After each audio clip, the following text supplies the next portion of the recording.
Hi dear students and friends, welcome back to my YouTube channel. आइए दोस्तों, हम लोग बात करते हैं आज के टॉपिक की। दोस्तों आज का टॉपिक है इट।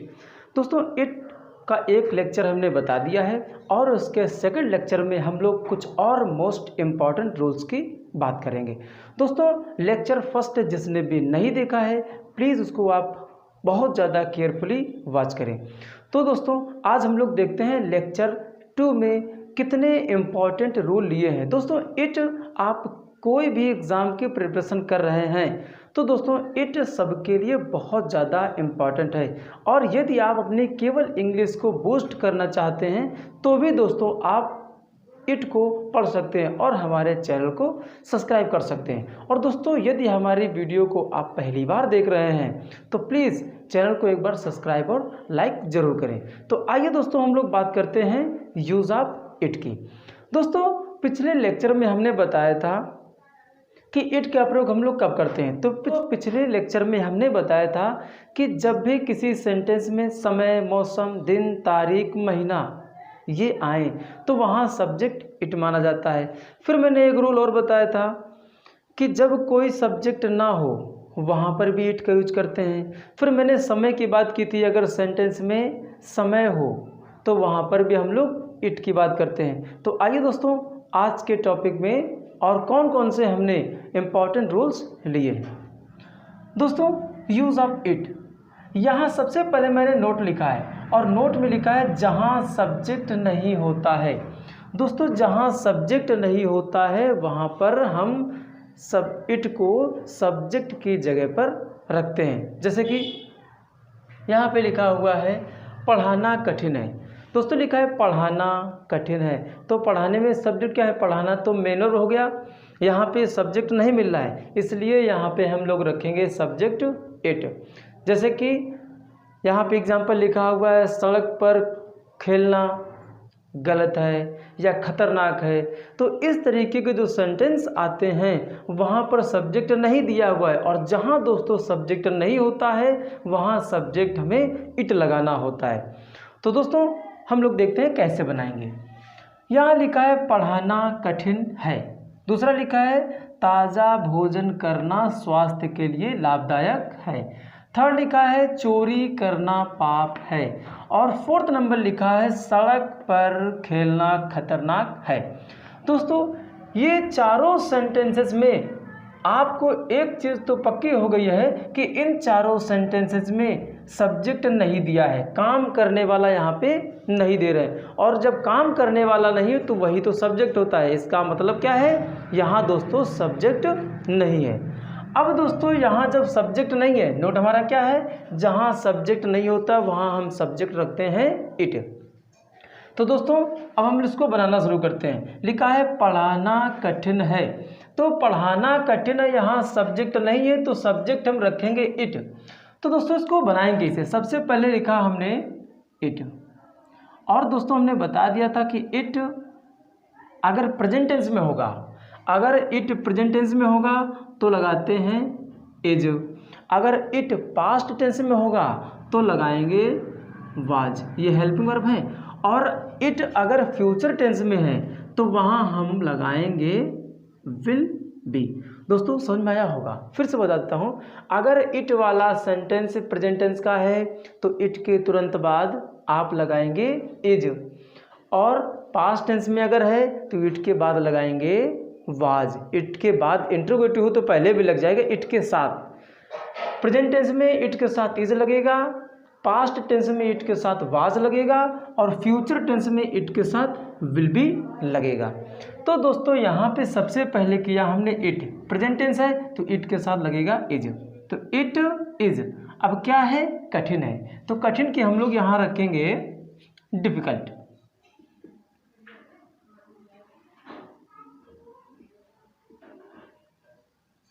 दोस्तों लिखा है इट इज डिफिकल्ट। अब क्या है, पढ़ाना, पढ़ाना यहाँ पे पढ़ाना मेन वर्ब है और जब यहाँ पे हम मेन वर्ब रखेंगे तो इसके पहले हमें इन्फिनिटिव टू लगाना होगा। दोस्तों एक रूल है, इन्फिनिटिव टू अभी मैंने नहीं आपको बताया है, किसी दिन इन्फिनिटिव टू पर हम लोग डिस्कस करते हैं। अगर किसी मेन वर्ब में ना, नी, ने आ जाए तो उसके पहले हमें इन्फिनिटिव टू लगाना पड़ेगा। दोस्तों इंग्लिश का बहुत अच्छा रूल है। तो यहाँ पे आ गया पढ़ाना, ना आ गया लास्ट में, तो यहाँ हम लोग पढ़ाना की करेंगे टीच। तो दोस्तों हमारा सेंटेंस हो गया it is difficult to teach. अब दोस्तों प्रॉब्लम यह है कि यहाँ पर हमने तो बना दिया इट इज़ डिफिकल्ट, लेकिन आप ये कैसे क्लियर करेंगे कि सबसे पहले कठिन की बनेगी या सबसे पहले पढ़ाने की बनेगी। तो दोस्तों मैं आपको एक तरीका बता रहा हूँ। यहाँ लिखा है पढ़ाना कठिन है। दोस्तों जहाँ कहीं भी मेन वर्ब में ना आ जाए तो ना वाला पोर्शन हमें नहीं बनाना, ना के पीछे वाला जितना भी है हमें उसकी इंग्लिश बना देना है। जैसे कि यहाँ लिखा है पढ़ाना, यहाँ पे ना आ गया तो ये वाला ना छोड़ देना है, इधर वाला क्या बचा कठिन है, हमें इसी की इंग्लिश बना देनी है। जब इसकी इंग्लिश बन जाएगी तो उसके बाद में हम लोग इन्फिनिटिव टू रखेंगे और फिर जो मेन वर्ब है मेन वर्ब की हम लोग इंग्लिश बना देंगे। दोस्तों यही वाला फार्मूला हम लोग इसमें अप्लाई करते हैं। देखना ध्यान से, लिखा हुआ ताज़ा भोजन करना, ना आ गया, यहाँ पे मेन वर्ब में ना आना चाहिए। ताज़ा भोजन करना, यहाँ पे ना आ गया, हम लोग यहाँ रुकेंगे। अब इंग्लिश किसकी बनेगी, ये पीछे वाले की बनेगी। मैंने बोला था जहाँ कहीं भी ना आ जाए तो वहाँ हम लोग रुकेंगे, इस वाले पोर्शन के नहीं बनाएंगे, बाद वाले पोर्शन के बनाएंगे। तो बाद में क्या लिखा है, स्वास्थ्य के लिए लाभदायक है, पहले इसकी बनाएंगे। तो स्वास्थ्य के लिए लाभदायक है, सब्जेक्ट यहाँ नहीं है तो सब्जेक्ट रखेंगे हम लोग इट। तो सबसे पहले किया हमने इट, प्रेजेंट टेंस है तो इज कर दिया। तो इट इज स्वास्थ्य के लिए लाभदायक है, बेनिफिशियल या गुड, तो इट इज गुड स्वास्थ्य के लिए, for health, it is good for health. अब यहाँ दोस्तों इसकी इंग्लिश बन गई। अब जब ये वाला पोर्शन हम लोग यहाँ जोड़ेंगे तो लगाएंगे इन्फिनिटिव टू। क्या लगाएंगे दोस्तों, इन्फिनिटिव टू। अब क्या बचा, ताज़ा भोजन करना, भोजन करना मतलब खाना, तो ईट फ्रेश फूड, ईट फ्रेश फूड। दोस्तों फिर से मैं एक बार बता दे रहा हूँ, ध्यान से बिल्कुल देखना, बहुत इजी है। अगर आप इस तरीके पढ़ेंगे तो इंग्लिश आपकी बहुत इजी हो जाएगी। दोस्तों यहाँ पे लिखा है ताज़ा भोजन करना, यहाँ पे ना आ गया मेन वर्ब में, तो इस वाले जहाँ ना लिखा है वो वाला पहले वाला पोर्शन हमें नहीं बनाना है, हमें बाद वाला पोर्शन बनाना होगा। लिखा है स्वास्थ्य के लिए लाभदायक है, तो सबसे पहले हम इसकी बना देंगे स्वास्थ्य के लिए लाभदायक है, यानी it is good for health. इतना बनाने के बाद में जब हम पहले वाला पोर्शन जोड़ेंगे तो इन्फिनिटिव टू पहले लगाएंगे और बाद में उसकी इंग्लिश बना देंगे। तो हमने यहाँ कर दिया इन्फिनिटिव टू। अब भोजन करना की हो जाएगी यहाँ पे ईट, कैसा भोजन है, ताज़ा, तो फ्रेश फूड। आई होप दोस्तों बहुत अच्छे समझ में आया होगा, और अगर अच्छे से समझ में आ रहा है तो प्लीज़ लाइक एंड सब्सक्राइब करें। अब हम लोग बात करते हैं नेक्स्ट एग्जाम्पल की। दोस्तों यहाँ पर नेक्स्ट एग्जाम्पल है चोरी करना पाप है। अब फिर से वही रूल अप्लाई करेंगे, चोरी करना, यहाँ पे ना आ गया, हम लोग यहाँ रुकेंगे, इस वाले पोर्शन की इंग्लिश नहीं बनेगी क्योंकि यहाँ पे ना आ गया है, इंग्लिश बनेगी पीछे वाले की। लिखा क्या है, पाप है। पाप की क्या होती है दोस्तों, पाप की होती है सिन। तो सबसे पहले लिखा हमने इट, क्या लिखा दोस्तों, इट, प्रेजेंट टेंस है, इट इज, पाप की क्या हो गई, सिन, इट इज सिन। अब जब ये वाला पोर्शन यहाँ रखेंगे तो इन्फिनिटिव टू पहले रखो, तभी आप मेन वर्ब रख पाएंगे। चोरी करना क्या हो जाएगी दोस्तों, स्टील, कुछ बचा नहीं, पॉइंट लगा दिया हमने। अब दोस्तों हम लोग बात करते हैं लास्ट एग्जांपल की। लिखा है सड़क पर खेलना खतरनाक है। अब वही हम लोग रूल अप्लाई करेंगे, सड़क पर खेलना खतरनाक है, खेलना यहाँ पे ना आ गया मिरर में, तो इस वाले पोर्शन की इंग्लिश हम बाद में बनाएंगे, इसकी पहले बनाएंगे। तो खतरनाक है, तो खतरनाक की क्या करेंगे, सबसे पहले इट, प्रेजेंट टेंस है इज। अगर दोस्तों यहाँ पास्ट टेंस होता, था थी थे लिखा होता तो यहाँ इज वाज लगा देते। अगर यहाँ पे गा गी गे है तो यहाँ विल बी लगा देते, लेकिन यहाँ पे है लिखा है, प्रेजेंट टेंस है, तो हम लोग इज लगाएंगे। तो इट इज खतरनाक की, डेंजरस, इट इज डेंजरस। अब यहाँ पे हमें इस वाले पोर्शन को जोड़ना होगा तो रखेंगे इन्फिनिटिव टू, खेलना की हो जाएगी यहाँ पे प्ले। दोस्तों जो इन्फिनिटिव टू रखोगे, इन्फिनिटिव टू के बाद में पहले मेन वर्ब आएगी, बाद में अदर वर्ड्स होगा या ऑब्जेक्ट होगा। आप इसके बाद और कुछ नहीं करेंगे, तो प्ले कहाँ पर खेलना है? सड़क पर, on the road, on the road. दोस्तों समझ में आ रहा होगा। अब हम लोग बात करते हैं नेक्स्ट नोट की। दोस्तों नेक्स्ट नोट में लिखा हुआ है समय, मौसम, दिन, तारीख, महीना। समय, मौसम, दिन, तारीख, महीना जहाँ कहीं भी आ जाए वहाँ पर भी सब्जेक्ट में इट लिखना होता है। जैसे कि गर्मी है, गर्मी क्या है? मौसम है, यहाँ सब्जेक्ट क्या हो जाएगा? इट। बरसात है, बरसात इस समय चल भी रही है, तो क्या लगाएंगे यहाँ पे? सब्जेक्ट। यहाँ सब्जेक्ट करेंगे इट। दोस्तों फिर से मैं एक बार रिपीट किए दे रहा हूँ, जिस भी सेंटेंस में समय, मौसम, दिन, तारीख, महीना ये आ जाए वहाँ पर सब्जेक्ट इट होगा। तो यहाँ पे देखिए आप लिखा है जनवरी का महीना है, जनवरी का महीना है, ये तो महीना की बात हो रही है ना, और जब महीना की बात हो रही है तो सब्जेक्ट क्या होगा? इट होगा। तो इट क्या हो जाएगा दोस्तों? इट। प्रेजेंट टेंस है तो इज। अब दोस्तों देखिए जनवरी का महीना है, आप इसको लिख सकते हैं it is month of January, it is month of January. और दोस्तों आप अगर इतना बड़ा नहीं लिखना चाहते हैं तो आप सिर्फ इतना लिखेंगे, इट इज जनवरी। क्या दोस्तों लिखेंगे? इट इज जनवरी। ये करेक्ट, दोनों करेक्ट हैं, ये ज़्यादा ये स्मार्ट तरीका है। क्या लिखेंगे दोस्तों? हम it is month of January की जगह क्या लिखेंगे? इट इज़ जनवरी।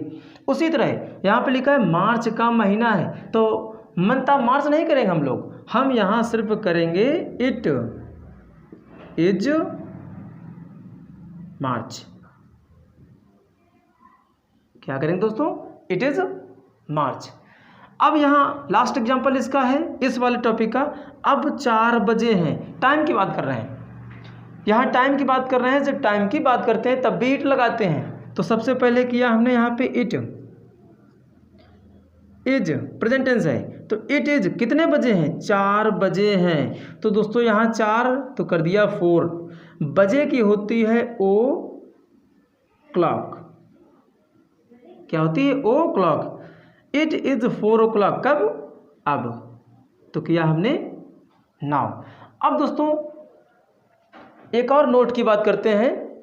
उस नोट में है जब सब्जेक्ट पर जोर दिया जाए, जब सब्जेक्ट पर जोर दिया जाए हम तब भी इट का प्रयोग करते हैं। जैसे कि हरीश ने ही तुम्हें कल धक्का दिया था। किसने धक्का दिया था? किस पर फोकस हो रहा है? सब्जेक्ट पर जब फोकस किया जाए, सब्जेक्ट पर जब जोर दिया जाए तो वहाँ पे क्या होगा? सब्जेक्ट इट होगा।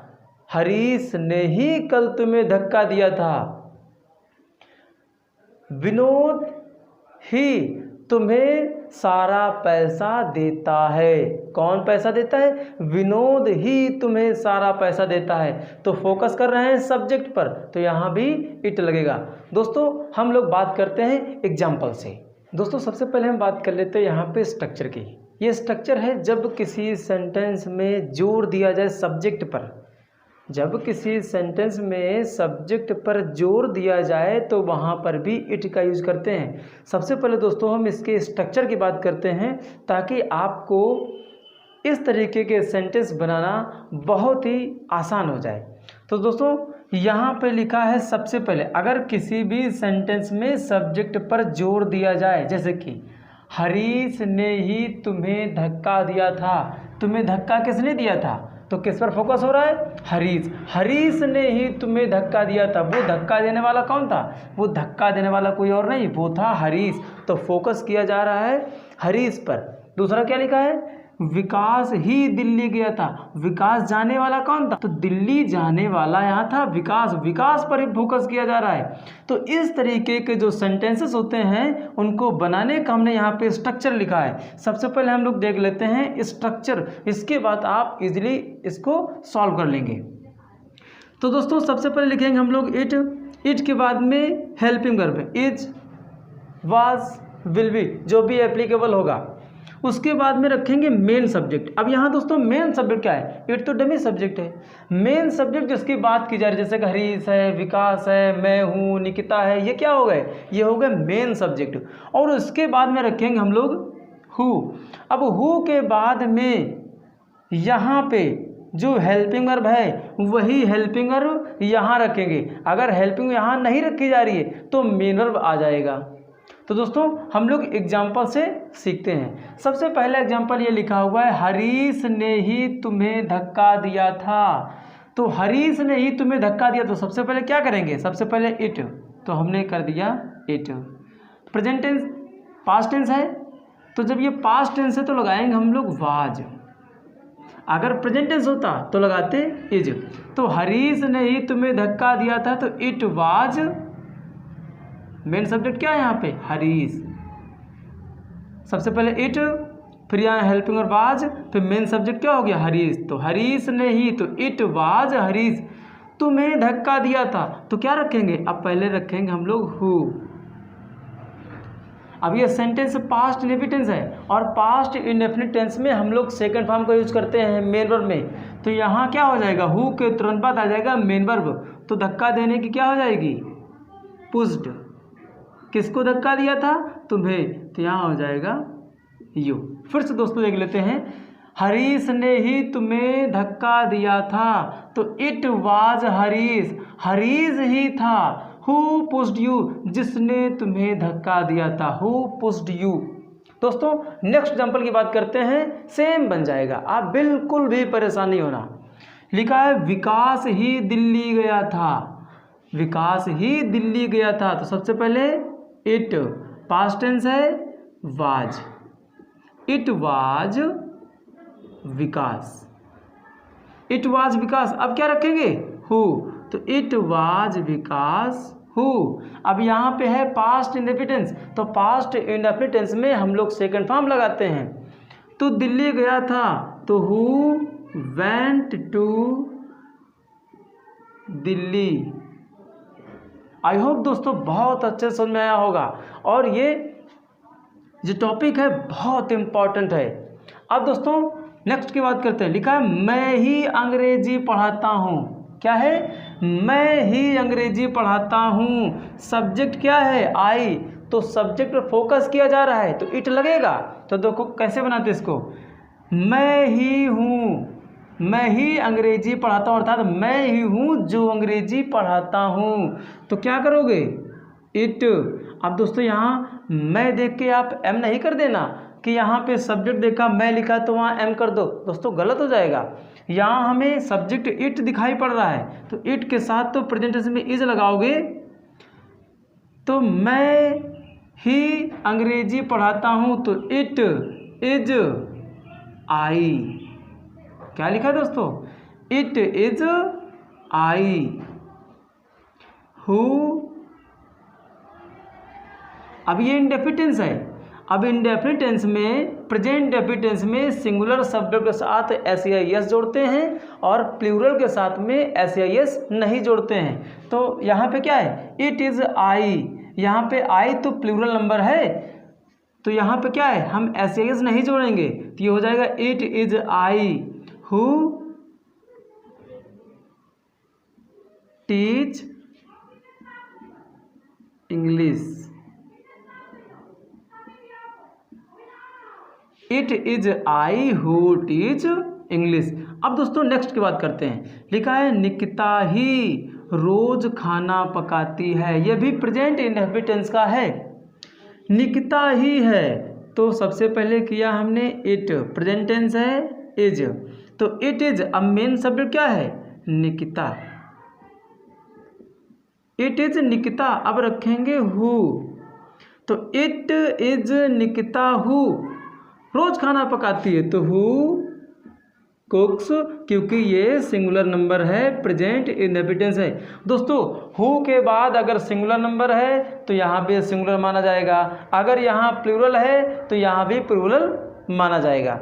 तो यहाँ क्या है, इट इज निकिता, निकिता ही है, हु कुक्स फूड रोज, every day, every day. It is Nikita who cooks food every day. I hope दोस्तों बहुत अच्छे से समझ में आया होगा, और अगर समझ में आया है तो प्लीज़ लाइक एंड सब्सक्राइब करें, और ऐसे ही इंटरेस्टिंग वीडियोस देखने के लिए हमारे साथ आप जुड़े रहें।